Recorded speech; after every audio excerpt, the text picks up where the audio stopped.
único Dios, y Mahoma es su profeta.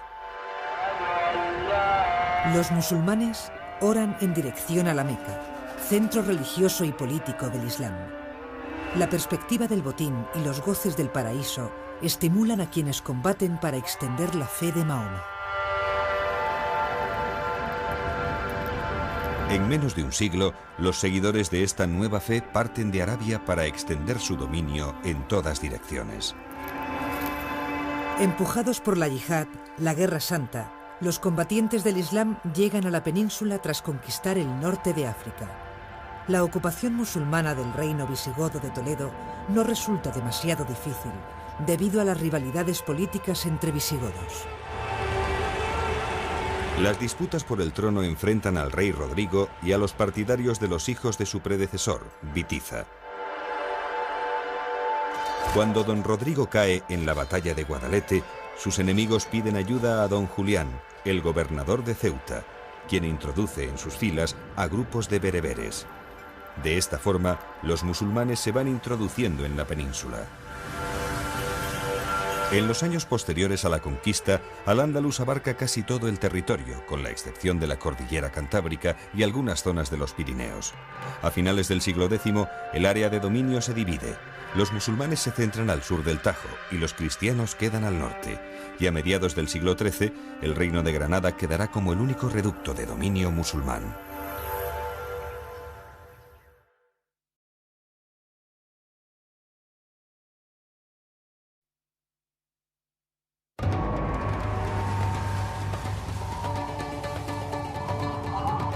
La mayoría de los invasores musulmanes que atraviesan el estrecho son bereberes, que procedentes del Magreb llegan a la península empujados por la yihad. Solo una pequeña minoría dirigente está formada por sirios y árabes. Las zonas que quedan bajo dominio musulmán pasan a ser un emirato árabe que depende de Damasco, al frente del cual está la dinastía omeya. El éxito de la conquista no se debe tanto a la fuerza de los musulmanes como al debilitamiento de los visigodos que encuentran al desembarcar. En 4 años culmina la ocupación. La aristocracia visigoda pacta con los recién llegados y se compromete a mantener la administración de sus áreas y a garantizar el cobro de impuestos.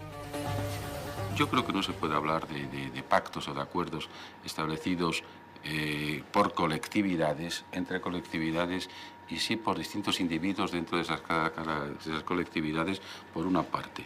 Y por otra parte, creo que es interesante indicar también que todo esto se produjo o básicamente en el ámbito rural, en el ámbito agrario y fundamentalmente para mantener pues los beneficios, para obtener la situación de privilegio de grandes familias, ¿no?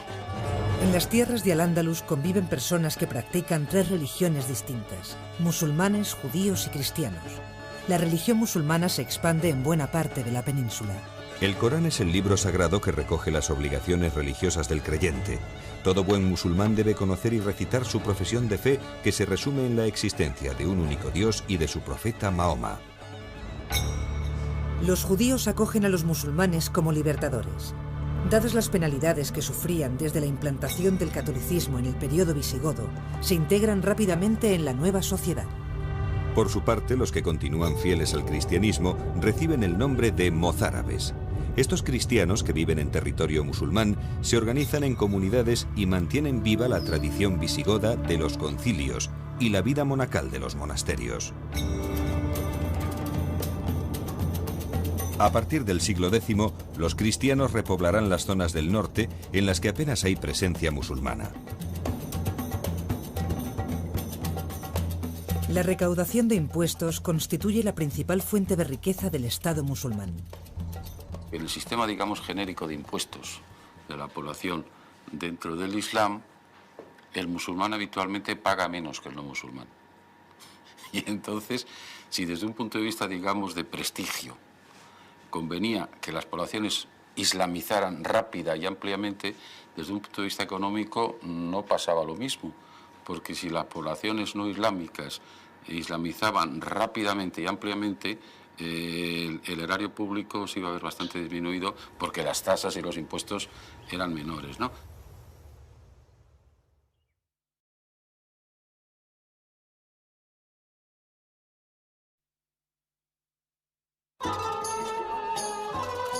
Los musulmanes impulsan un nuevo orden social, cultural y religioso muy distinto del que había en la España visigoda. La fusión entre los recién llegados y los nativos se produce de forma paulatina y sin traumatismos durante los primeros siglos de ocupación. El centro del poder se traslada desde Toledo, capital de la meseta cerealista, a Córdoba, capital comercial y de la agricultura del sur peninsular. Poca atención prestan los emires a lo que ocurre en las tierras peninsulares del norte. Simplemente se limitan a enviar alguna expedición de castigo ante las primeras incursiones cristianas. En el otro extremo del mundo islámico, los abasíes, rivales de la dinastía omeya que gobierna en Siria, se hacen con el poder por la fuerza y trasladan la capital a Bagdad. Abderramán es el heredero o el último y más importante de los vástagos de los omeyas de Siria, y que, sintiéndose amenazado por el cambio de dinastía, se refugia en Occidente. Occidente es el Magreb en árabe. Y conociendo la situación del Andalus, la situación de la península ibérica, de la Hispania de entonces, se atreven a pensar en en implantar un poder que sea algo más que el de los gobernadores anteriores, que sea un poder constituido como Estado. El siglo X es la época más gloriosa de la historia política de la España musulmana. Abderramán III pone fin al emirato y se autoproclama califa omeya, independizándose totalmente de Bagdad. A partir de entonces se convierte en el jefe político y espiritual del Al-Ándalus, un estado poderoso y de refinada civilización. Yo me atrevería a decir que el califato de Córdoba fue una tentativa de concepción hispánica lo más unitaria posible y lo más centralizada posible también. Córdoba, capital del califato andalusí, pasa a ser la mayor ciudad de Occidente. Se rodea de nuevas murallas y sobre la base de una basílica cristiana se construye la gran mezquita. Pronto, bajo el poder musulmán, la antigua Córdoba romana se convertirá en la luz de Occidente.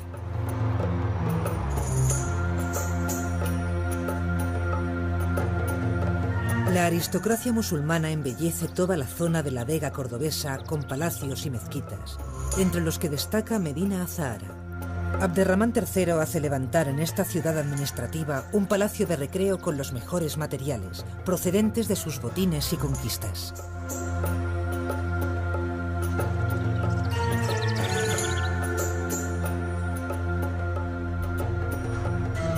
Al-Hakam II, el hijo de Abderramán III, hereda un estado próspero.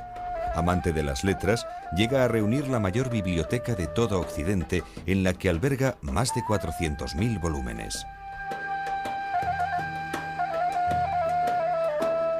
En otra muestra del esmero cultural de los omeyas, los califas hacen venir a músicos desde Oriente para acompañar al canto de poesías. La poesía arábigo-andaluza casi siempre es cantada con acompañamiento instrumental. Las esclavas cantoras componen y saben tañer el laúd. Una forma poética peculiar es la muasaja, escrita en árabe, pero que incluye una estrofa corta, la jarcha, en dialecto hispano-romance. Probablemente, esta es la primera manifestación de la lírica castellana medieval. En las tierras de Al-Ándalus se establece una organización social fuertemente jerarquizada. La actividad principal entre la población urbana es la artesanía y el comercio. En el campo, la mano de obra es asalariada. Todo campesino cobra un sueldo por su trabajo. Los esclavos ocupan un puesto en la sociedad musulmana sirviendo en palacio. Adquiridos en mercados, los hombres se encargan del servicio y guardia del califa. Muchos de ellos se convierten en funcionarios y asumen puestos de poder. También en lo social, una de las actividades musulmanas que más llama nuestra atención es el Ramadán. El Corán impone la tolerancia, aunque lo hace de forma limitada. A los cristianos se les prohíbe construir iglesias nuevas, tocar las campanas y celebrar procesiones públicas. Por este motivo, muchos cristianos se refugian en las regiones al noroeste del Duero, donde van a ir desarrollando núcleos de identidad cristiana. Tras la muerte de Al-Hakam II, llega al poder el gran visir Almanzor, que acaba con el carácter pacífico de convivencia entre los dos pueblos, musulmán y cristiano. Almanzor recupera el espíritu de la yihad para extender el Islam entre los infieles, reorganiza el ejército y en poco tiempo alcanza prestigio por sus victorias contra los reinos cristianos del norte. Sus saqueos son notables, quema libros y arrasa monasterios. De Santiago de Compostela roba las puertas y las campanas de la catedral.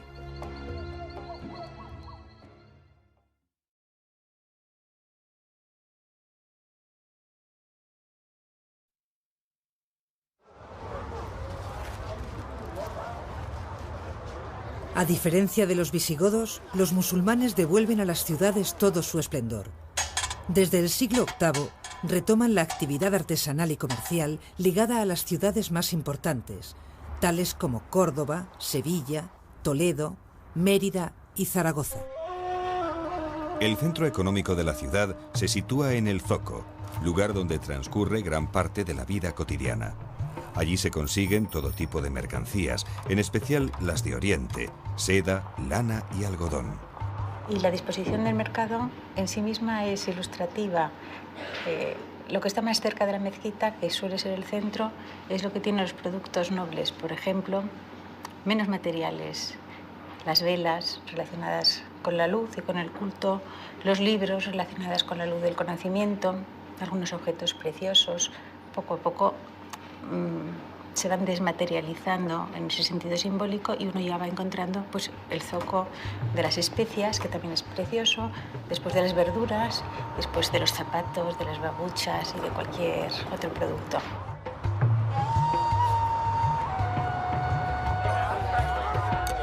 La economía del Al-Ándalus es una economía monetarizada. Las transacciones importantes se realizan con dinares de oro, mientras que la moneda de pago corriente es el dirham de plata.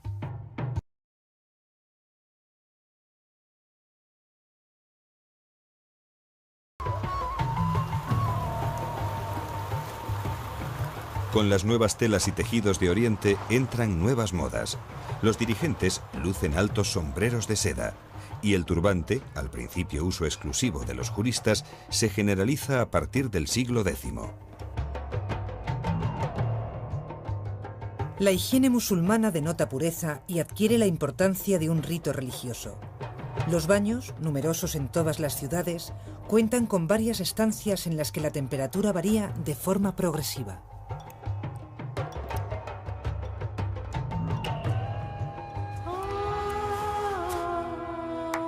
La mujer musulmana sale poco de casa. Una de sus distracciones es ir a los baños, donde dedica varias horas del día al aseo personal y cuidado de la belleza. Allí merienda con sus amigas mientras se depilan y untan con aceites perfumados. Otro eje fundamental de la vida cotidiana son las mezquitas, lugares de oración y de recreo. Córdoba llega a tener centenares de ellas. Al igual que en el mundo romano, las casas musulmanas están cerradas al exterior por un muro ciego. Sin embargo, todas las estancias del interior se abren a un patio central que generalmente tiene un pequeño estanque o un pozo.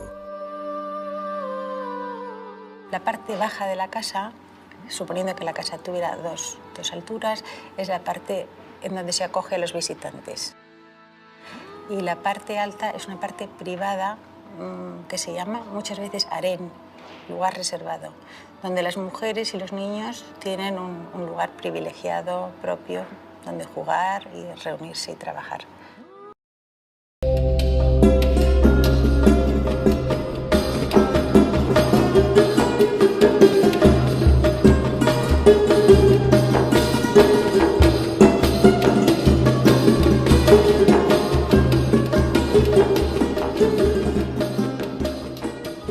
La mujer se diferenciaba bastante según si fuera una mujer del campo rural o una mujer de ciudad.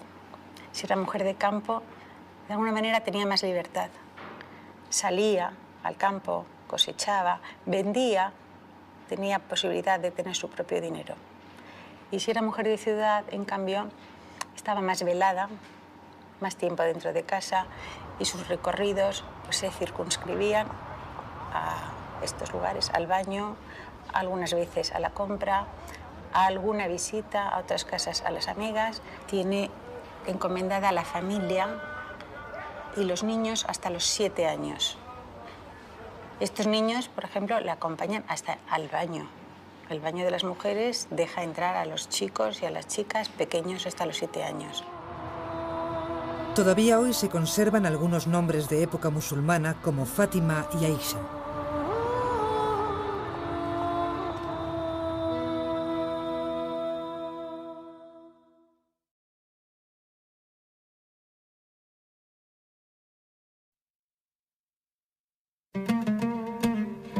En Al-Ándalus, la lengua de los conquistadores, el árabe, se impone deprisa. Cuando nosotros le decimos a una persona, o se le decía, que no sea zalamera, quiere decir que no haga tantos saludos y tantos gestos de salam, de paz.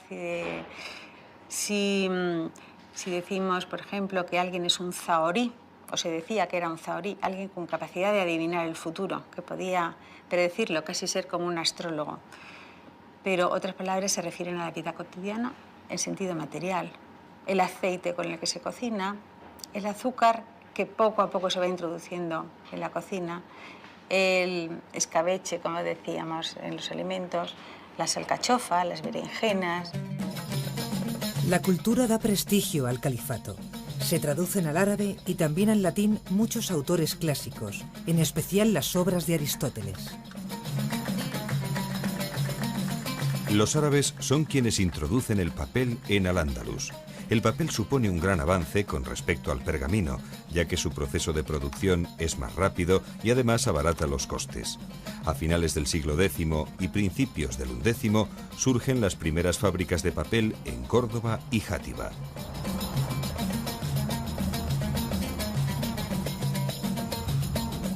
Los musulmanes muestran interés también por el mundo científico. Destaca el desarrollo de las matemáticas, de la lógica, de la astronomía y de la geometría. Muestra de ello son los números que usamos hoy. Aunque su origen está en la India, los musulmanes los difunden por primera vez en Europa. También en medicina desarrollan métodos quirúrgicos y mejoran las técnicas de amputación y de cauterización.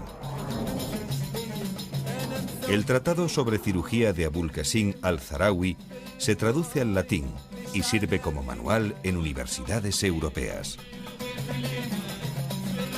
El prestigio de la medicina llega hasta el punto de que un rey cristiano acude a Córdoba en busca de solución a un grave problema.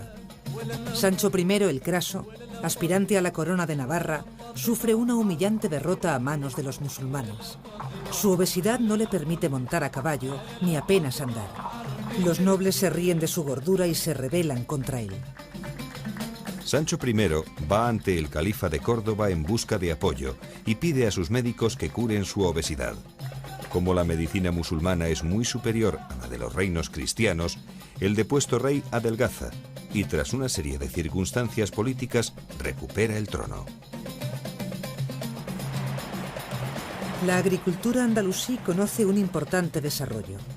Los musulmanes traen de Oriente nuevos avances técnicos, como el sistema de riego mediante acequias, aljibes y norias. Poseían un saber agrícola muy variado y muy conjuntado desde antiguo. Son sus tierras lugares donde a veces hay que recoger el agua en grandes aljibes. Y al lado de esto existe también pues, toda la técnica de la agricultura de superficie, porque también en el Oriente existen lugares cultivables, conocidos, de cítricos, de naranjales, de frutales de todo tipo. En gastronomía introducen especias como el azafrán y el jengibre. Nuevos productos como el arroz, las espinacas, la naranja, el melón, la sandía y el azúcar.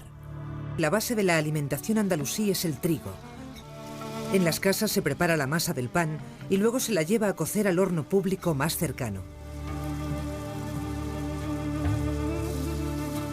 Los aperitivos fríos más comunes son la pasta de lentejas, habas o garbanzos. Además, se consume mucho pescado, ensaladas y frutas. Son los omeyas quienes en su corte establecen en qué orden deben servirse los platos a la mesa y la costumbre de una presentación ornamentada. La afición por el juego del ajedrez empieza en la época de los musulmanes. Los historiadores creen que fue Zirhab, un poeta y músico huido de Oriente, quien lo introdujo en la península, aunque no hay prueba de ello.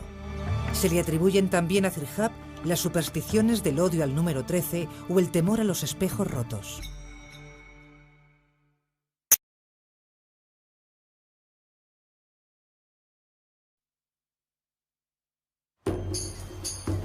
El arte andalusí refleja el sentido de intimidad tan fuerte que mantienen los musulmanes.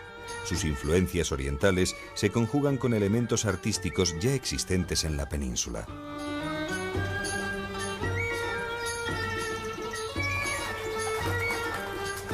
En arquitectura destacan las construcciones de mezquitas y palacios, cuyas salas cuentan con una profusa decoración.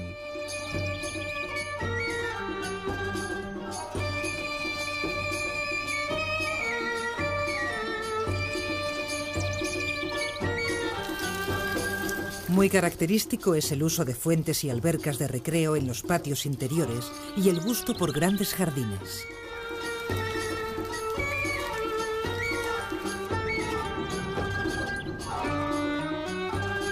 La mezquita de Córdoba es el ejemplo más característico del arte andalusí.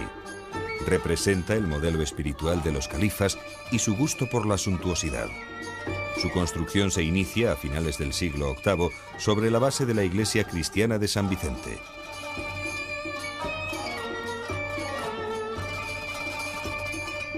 Formada por un bosque de columnas de mármol, el haram es la sala donde los fieles oran de pie, sentados o arrodillados tocando con la frente el suelo. Tras varias ampliaciones, la mezquita llega a tener 10.000 metros cuadrados de superficie. Otra obra magna de la época musulmana es la Aljafería de Zaragoza. Levantada en el siglo XI durante los reinos de Taifas, se trata de un recinto rectangular fortificado en el que se construye un palacio y una mezquita. El palacio de influencia omeya recuerda a los palacios musulmanes del desierto y se convierte en residencia de soberanos musulmanes. Junto a la sala del trono se encuentra la mezquita, de planta octogonal. Destaca como una de las joyas del arte de las taifas. Los motivos decorativos del arte andalusí son de gran belleza, aunque se caracterizan por la utilización de materiales pobres como el yeso y el ladrillo. Las superficies se cubren generalmente con elementos geométricos, vegetales y caligráficos. Una línea se une a la otra formando un entramado sin dejar un hueco libre. En el Islam no se acostumbra a representar la figura humana. Cabe destacar el papel de las celosías y vidrieras para crear un entorno de luces y sombras que separa el interior del exterior y dota de un ambiente simbólico a los edificios.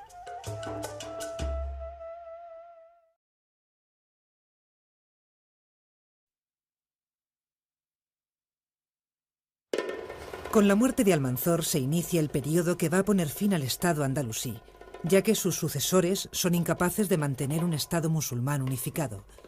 Al-Ándalus se divide en pequeños principados, conocidos como reinos de taifas, que se reducen a la ciudad y sus comarcas. Esta multitud de pequeños núcleos independientes se convierte en pequeños reinos que reproducen el modelo califal. La debilidad política de estos territorios no es obstáculo para que este periodo sea el de mayor esplendor cultural de Al-Ándalus. Destacan las taifas de Zaragoza, Sevilla y Toledo. A causa de su debilidad y sus continuos enfrentamientos, los reinos de taifas ofrecen escasa resistencia a la presión de los reinos cristianos, a los que a veces recurren para solucionar sus propias disputas. Los cristianos les imponen fuertes tributos, las parias, a cambio de paz, con lo que la relación de poder entre cristianos y musulmanes empieza a invertirse. Ese largo periodo de los almorávides y de los almohades es un periodo en que todo el Islam acomete y trata de llevar a la práctica Cuando digo todo el Islam no me refiero solamente al Andalus, entra en un tiempo histórico en que se propone la reconstrucción política, social y cultural del Islam. No se olvide que, por ejemplo, eso es coetáneo en gran parte a otro hecho fundamental que está ocurriendo en el Mediterráneo oriental, que son las cruzadas.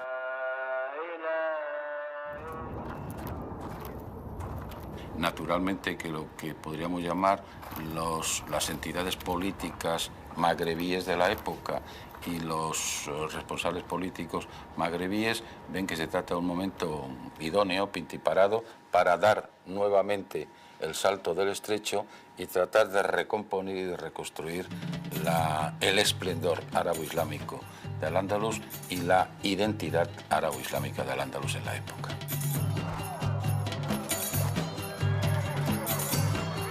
Tras numerosos éxitos militares, una gran coalición de los reinos cristianos, unidos en una cruzada, derrota a los almohades en la batalla de las Navas de Tolosa. Esto abre una brecha hacia el Atlántico en el sur de la península.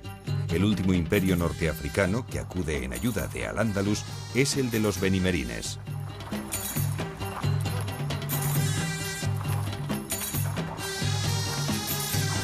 Tras la victoria de Alfonso XI sobre los benimerines en la batalla del Salado, la presencia musulmana en la península queda circunscrita al reino de Granada, donde la dinastía nazarí, sometida a vasallaje de Castilla, aún resistirá 150 años antes de que la conquisten los reyes católicos.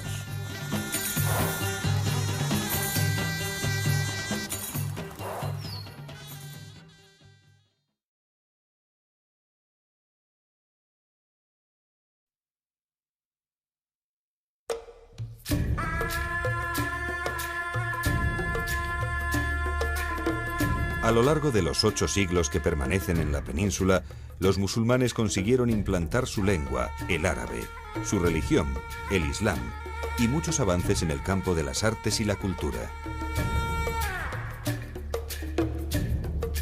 Fue una época de esplendor para el estudio de las matemáticas, la astronomía y todas las ciencias. Innovaciones tecnológicas en el campo de la agricultura y ejemplos de expresión artística de gran belleza. Volveré a ver los zócalos tan resplandecientes de las paredes de los salones reales, en donde los atardeceres más oscuros nos parecían auroras. Es un lugar de recreo que recuerda por su dulzura exquisita el paraíso celestial, pues todo hombre que allí se encuentre no sufrirá las fatigas de la sed ni el ardor del sol. Alimentada por influencias orientales, Al-Ándalus aportó a la península una nueva concepción del mundo.